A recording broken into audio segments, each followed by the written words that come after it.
Mga dahilan kung bakit ang sakit ay nagiging mas mabuting tao.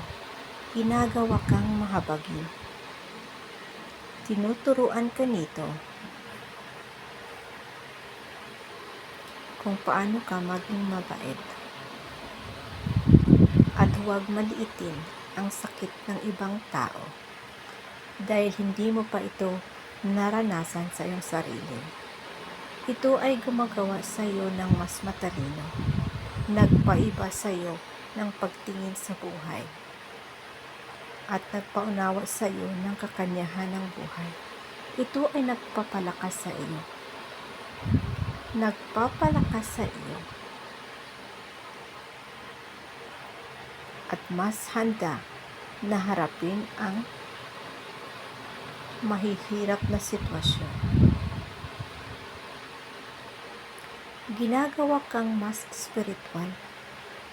Sinusubukan mong unawain ang banal na batas. At unti-unti kang naniwala na dapat may mas malaking dahilan kung bakit nangyari ito. Pinapahalagahan mo ang iyong relasyon. Pinapatibay ang ugnayan sa pagitan mo at ng iyong mga malalapit na kaibigan at pamilya. Marunong kang lumaban para sa kaligayahan.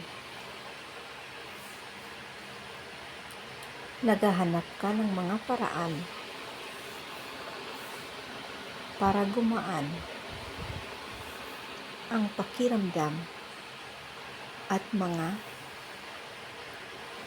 paraan para maging masaya. Ginagawa nitong suriin ang iyong buhay. Huminto ka at magtatanong ng maraming bagay at subukang maghanap ng mga sagot. At ang mga sagot na ito